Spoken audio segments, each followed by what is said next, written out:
All right, welcome back, bienvenue.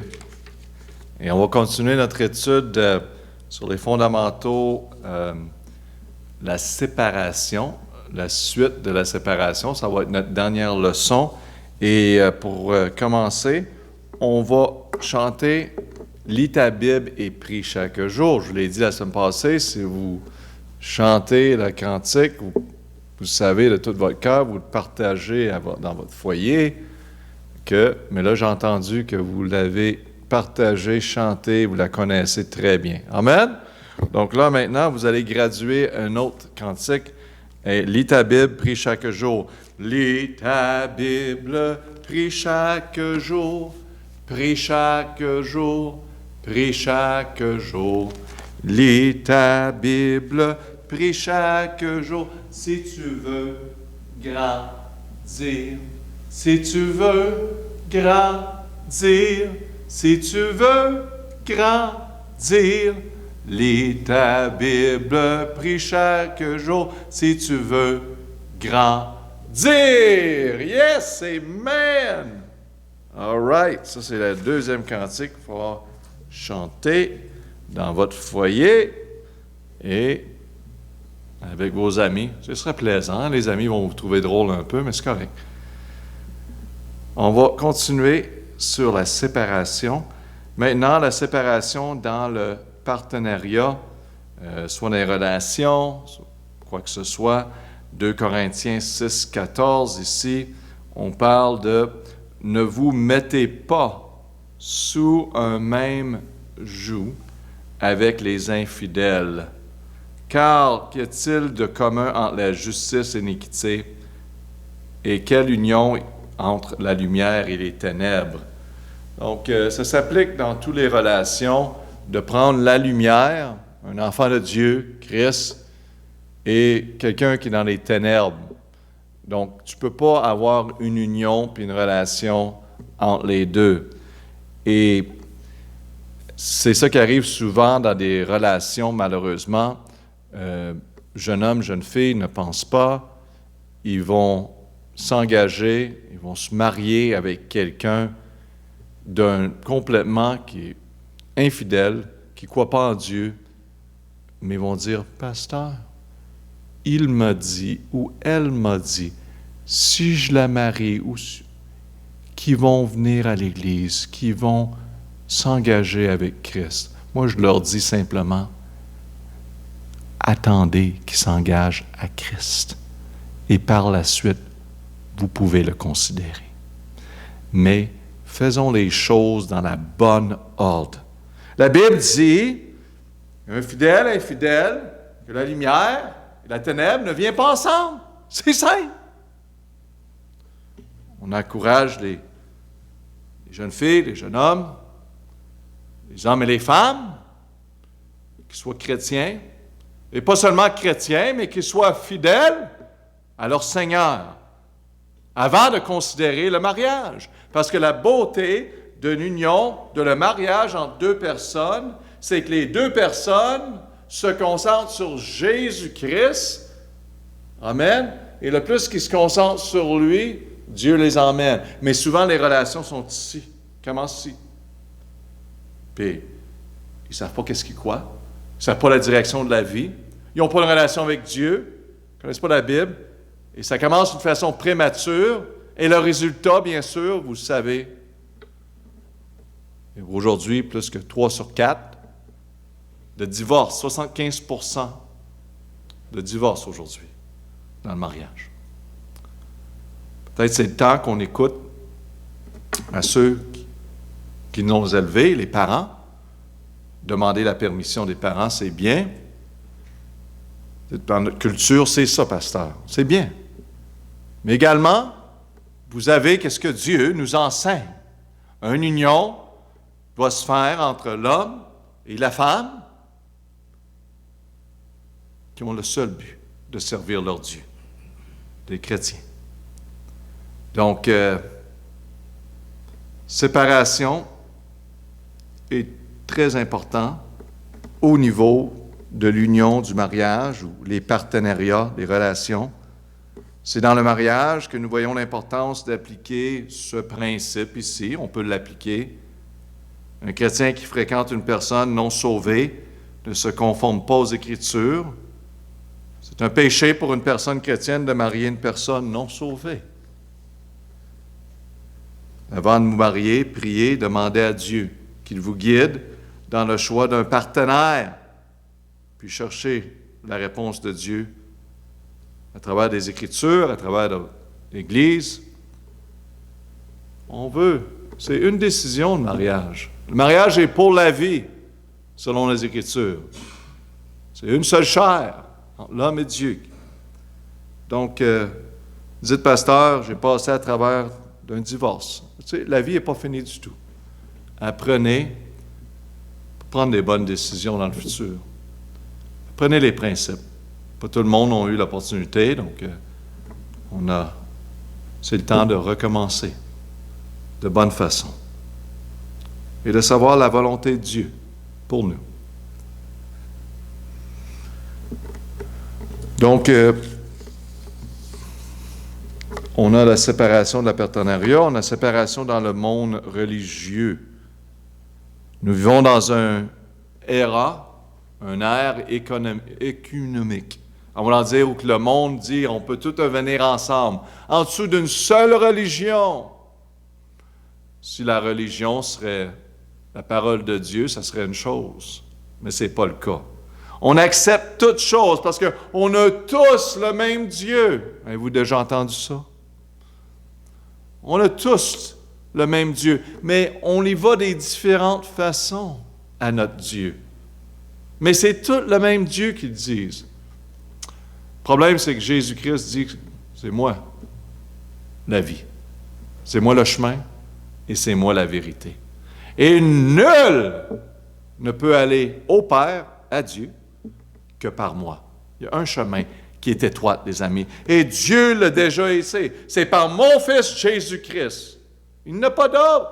C'est pas par Allah. J'ai une nouvelle pour vous. C'est par Jésus-Christ. C'est pas par la religion, les religions de ce monde. C'est pas par les œuvres. C'est pas par les témoins Jéhovah. C'est par Jésus-Christ. C'est pas par le baptême. C'est pas par parler des langues. C'est par Jésus-Christ. Le salut est par Jésus-Christ seul.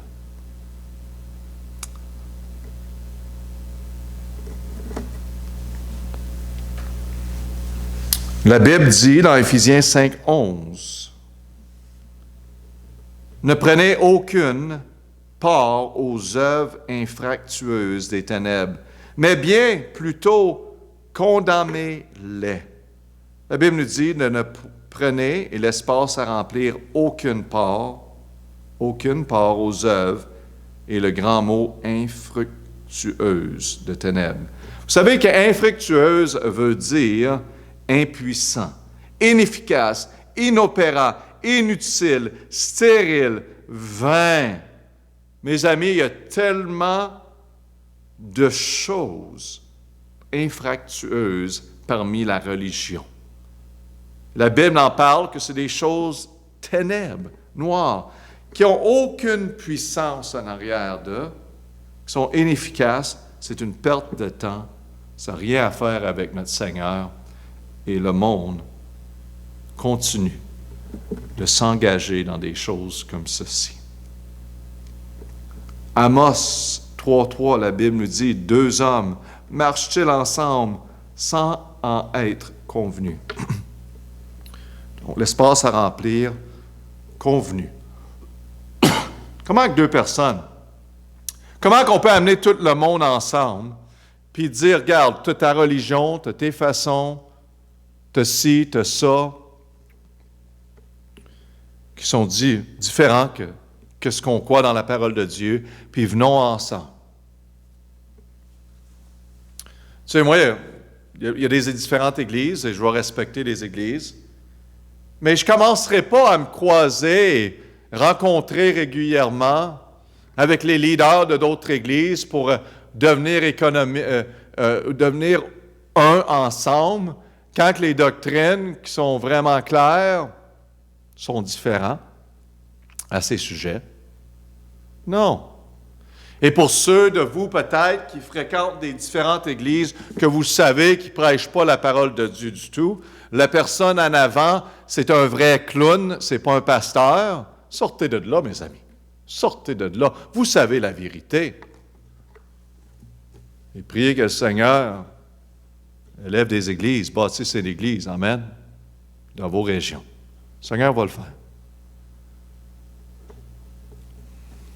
Des clowns. Donc, on ne peut pas s'unir et marcher avec du monde. Et je n'irai pas dans l'Église catholique demain pour les changer. Ça ne changera pas, mes amis. Ça va rester.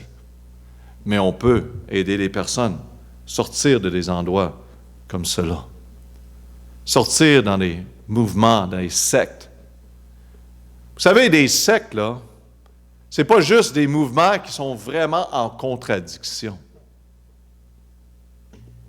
Souvent, le poison est utilisé comme un frère a dit, et 99% du bon et 1% mauvais.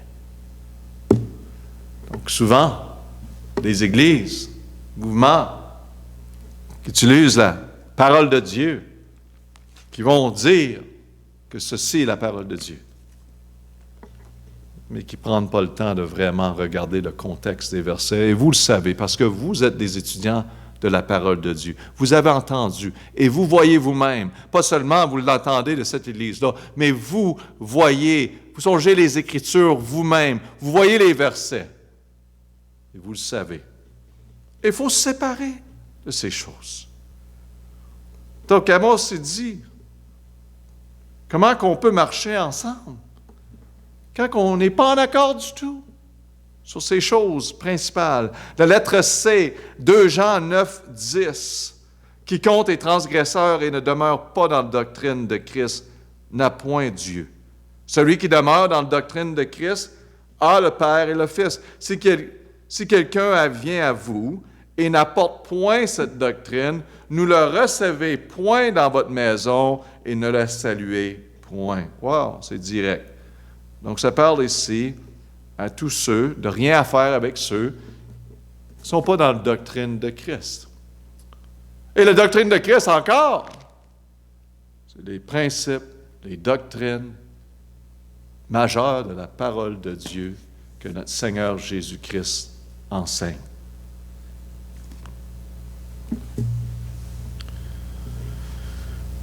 Lettre D, Romains 16, 17. Cependant, je vous exhorte, frères, à prendre garde à ceux qui causent des divisions et des scandales contre les doctrines que vous avez apprises et à vous éloigner d'eux. Mes amis, vous avez entendu la parole de Dieu, et par la grâce de Dieu, cette Église,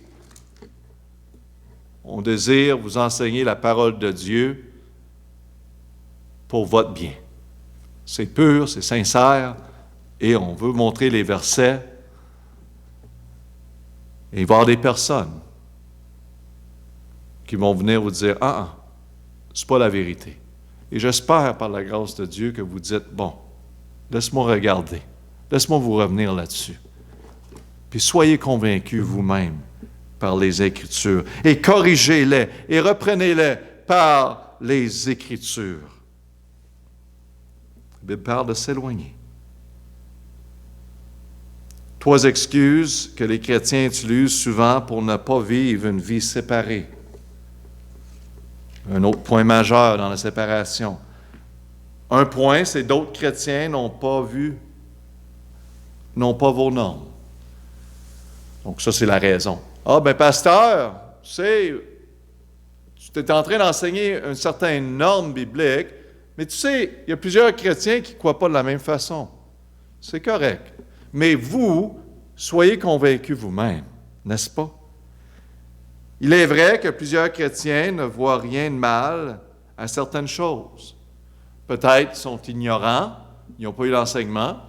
Mais personnellement, dans notre Église, on n'a pas la musique rock, parce que les deux ne vont pas ensemble.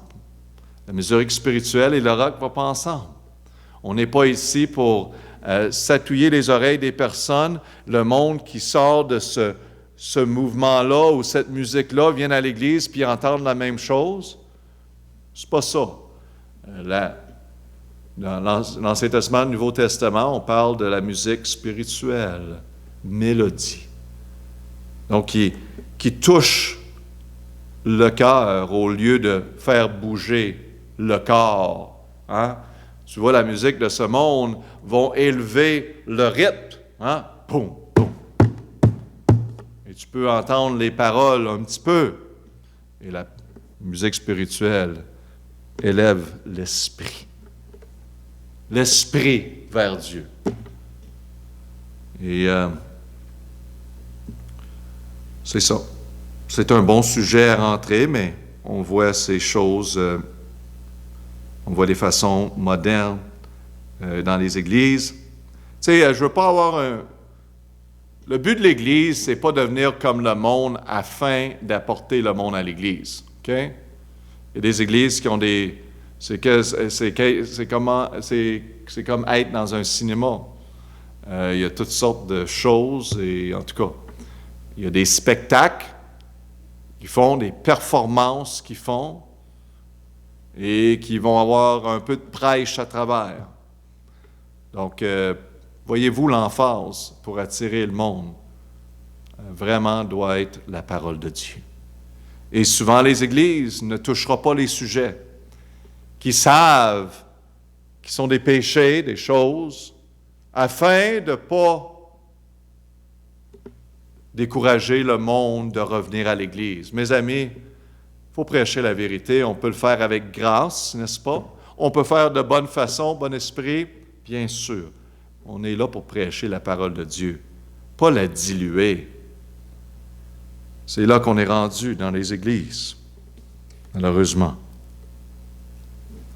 Donc, il y en a qui vont dire, regarde, c'est ça, c'est pas le norme. Deuxièmement, une autre excuse que les chrétiens utilisent souvent pour ne pas vivre une vie séparée, c'est les choses la plus importante est de gagner des âmes, et pour le faire, je dois être acceptable aux yeux de ceux qui ne sont pas sauvés. Donc, il y en a qui vont dire, ben, tu sais, la doctrine plus importante, c'est le salut. Puis moi, je suis en accord. Mais ils vont dire, bon, si je veux gagner les personnes, il faut aller où qu'ils sont. Bon. Ça, il y a des limites dans toute chose, mais on va regarder les versets ensemble dans Jacques 4, 17. Celui-là dont pêche, qui connaît le bien et qui ne le fait pas. Donc, on a une responsabilité de faire le bien. Il y a des personnes qui ne savent pas. Les personnes qui entendent la parole de Dieu, ils disent « Wow, c'est vrai ça! » Lui qui connaît qu'est-ce qui est bien, qu'est-ce qui est mauvais, qu'est-ce qui est pur, qu'est-ce qui est péché, qu'est-ce qui est bien, puis il ne le fait pas. Pour celui, c'est un péché, n'est-ce pas? La Bible nous dit dans 1 Thessaloniciens 5, 22, « Abstenez-vous de toute apparence du mal. » OK. Bon, quelqu'un qui dit, moi, je suis chrétien, donc je veux partager le salut, et pour vraiment les gagner, il faut aller où ils sont. Donc, moi, ce soir, je vais aller au bar. Hein? On va aller prendre l'alcool à des places où ils prennent juste l'alcool. Amen. Tout ça, je vais y aller là. Parce que je veux leur montrer que moi aussi, je peux aller où ils sont. Afin de gagner à Jésus-Christ. Non. On ne peut justifier cela. On ne doit pas être dans le milieu de ce monde puis s'entourer. Parce que la Bible parle de l'apparence du mal. Si vous me voyez, moi-même en ville, et je m'en vais dans un endroit où que vous savez que c'est l'ivrogne, tout le monde va être sous, hein? L'ivrogne. Puis moi, je sors de là, je vais sortir de cet endroit-là vers 1h du matin, puis vous me voyez marcher comme ça. Hein? Puis dimanche matin, je viens à l'église. Amen! Praise God! Amen. Qu'est-ce que vous allez penser? Et comme chrétien, c'est la même chose. Un des témoignages. Des endroits qu'on ne voit pas afin de gagner des autres. pour le Seigneur Jésus-Christ. Parce que la Bible nous dit, lettre B, abstenez-vous de toute apparence de mal. C'est bien de garder l'apparence de mal. Des choses qu'on fait, des choses qu'on ne fait pas. On se protège de les personnes. On essaie d'avoir un environnement. Je suis pasteur, donc, puis je suis un chrétien au-dessus de tout. Je suis marié. Donc, il y a des choses que je dois, si quelqu'un vient pour du conseil, j'essaie de me protéger d'une certaine façon, que laisser la porte ouverte si c'était avec quelqu'un d'autre, une femme, ou avoir ma femme, ou avoir quelqu'un d'autre dans le milieu. Parce qu'on se protège, on est sage. Toute apparence. Amen. Donc, on essaie d'utiliser de la sagesse. Ce n'est pas un monde parfait, mais je veux juste vous aider à comprendre l'importance de ce témoignage. Parce que oui, on est dans un monde, même si on a bonnes intentions, que l'apparence est important. Et on continue. La liberté que nous avons en Christ, en finissant, la liberté que j'ai en Christ. Donc, souvent, il y en a qui vont dire, bon ben, je suis libre en Christ, je peux faire ce que je veux. Hein? C'est vrai, mais la liberté n'est pas de faire comme, n'est seulement pour faire ce qui est bien. La liberté est le droit de faire le bien, et non le droit de faire n'importe quoi. La Bible nous dit dans Galates 5,13, nous ne devons pas employer notre liberté comme un prétexte de vivre selon la chair. Frères, vous avez été appelés à la liberté. Seulement, ne prenez pas prétexte de cette liberté pour vivre selon la chair. Donc, on n'utilise pas cette liberté que nous avons en Christ pour vivre selon la chair, parce qu'on sait l'Ancien Testament, au Nouveau Testament, en dessous de la grâce, nous apporte à vivre à un niveau plus élevé. Et donc, n'utilisez pas ça pour vivre dans la chair, mais associez-vous les uns les autres par la charité. Donc, la chair. Numéro 3, notre liberté ne doit pas être utilisée comme excuse pour des habitudes asservissantes. Dans 1 Corinthiens 6, 12, la Bible nous dit, « Toutes choses me sont permises, mais toutes ne sont pas profitables. Toutes choses me sont permises, mais je ne me rendrai esclave d'aucune. » Ah, bien dit, mon ami Paul. Bien dit. Wow, tellement puissant. Donc, numéro 3, pas être esclave de quoi que ce soit. Vous savez qu'il y a des choses qui sont correctes à faire, qui sont bien à faire. Disons, parlons ensemble. Disons une activité, OK? Des sportifs, c'est plaisant, c'est agréable, tout ça. Mais vous savez, ça devient esclave quand on ne peut plus venir à l'Église. Amen? Quand on n'est plus capable de s'occuper de notre famille parce que maintenant, on fait une activité, ça peut être agréable, plaisant, qui prend tout. Maintenant, c'est devenu qu'on donne tout notre argent à ces choses. Donc, dans notre culture, on a des différentes activités. Puis moi, j'aime ça, avoir du plaisir, mes amis, mais gardons les choses importantes, tout le temps. Car ça peut devenir comme l'esclavage, ou que ça contrôle nos vies. Numéro 4, notre liberté est restreinte aux choses qui, 1 Corinthiens 10, 23, tout m'est permis, mais tout m'est pas utile. Tout m'est permis, mais tout n'édifie pas. Wow, c'est tellement puissant. Donc, restreint à des choses qui n'édifient pas. On peut faire, on est libre. Vous pouvez faire ce que vous voulez faire. Mais il faut savoir qu'il y a des conséquences. Vous pouvez faire des choses qui ne sont pas mauvaises, mais vous pouvez perdre votre temps dans des choses qui sont tellement inutiles. Et c'est triste parce que nous sommes vraiment en Christ des ambassadeurs, on a un devoir et une responsabilité, et qu'on utilise notre temps de bonne façon pour accomplir sa volonté, pour être impliqué dans son œuvre. Et ça apporte beaucoup de joie, je vais vous dire. Amen. Ça apporte beaucoup de joie. J'ai jamais de joie à regarder vraiment. Des fois, on regarde un film ensemble. Mais la joie, là, de partager la parole de Dieu, de voir la joie de voir quelqu'un venir à Jésus-Christ, être sauvé, leur vie changée. La joie de faire quelque chose pour quelqu'un d'autre, quelqu'un de votre famille, puis les aider avec un défi. Et les voir passer à travers quelque chose, c'est merveilleux. Donc, il y a des choses inutiles et des choses qui édifient. Numéro 5, la liberté n'est pas une excuse pour cacher des péchés. Elle ne doit pas être, la Bible nous dit dans 1 Pierre 2,16, comme étant libres, nous, pour vous, servir de la liberté, comme d'un voile pour la malice, mais comme des serviteurs de Dieu. Hein? Libre, liberté, l'utiliser. Moi, je suis libre. Moi, je suis un chrétien.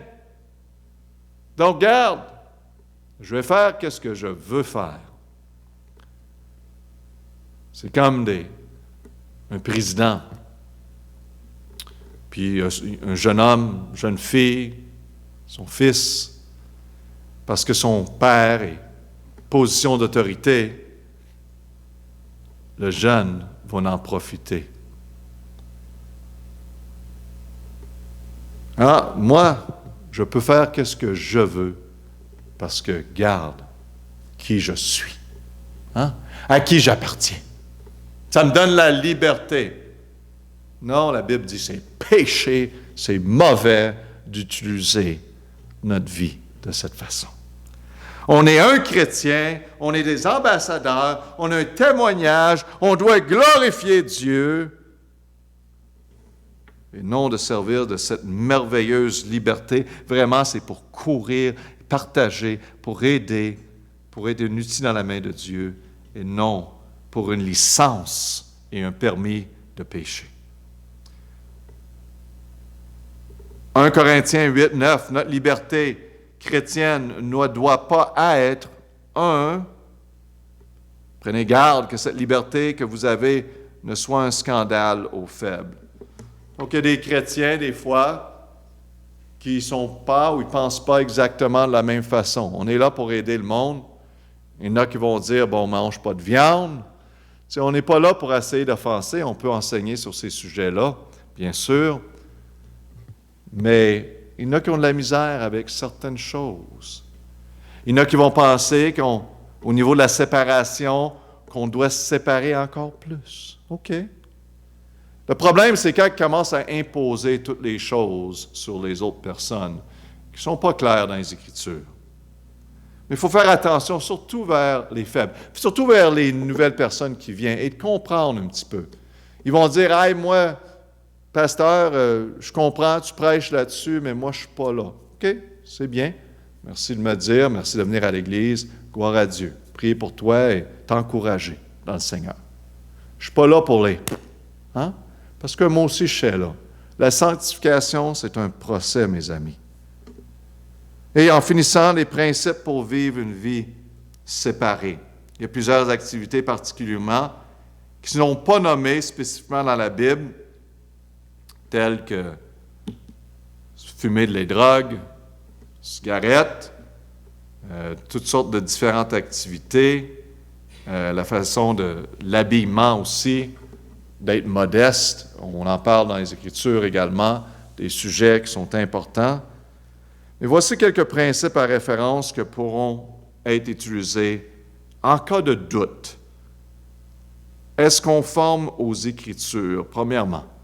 Ça devrait être notre premier désir. Est-ce que cela est conforme selon les Écritures? Dans Psaume 119, 15, « Je méditerai tes ordonnances et je garderai à tes sentiers. » Psaume 119, 105, « Tes paroles est une lampe à mes pieds, une lumière sur mon sentier. » Dans mon chemin, c'est ma lumière. C'est qu'est-ce que je dois regarder pour avoir la vérité sur les sujets. Donc, est-ce que c'est conforme aux Écritures, numéro 1, à se poser? Quand on considère, est-ce que ceci est bien ou mal pour moi? Est-ce que ça doit faire partie de ma vie? Numéro 2, est-ce que je peux le faire au nom de Jésus?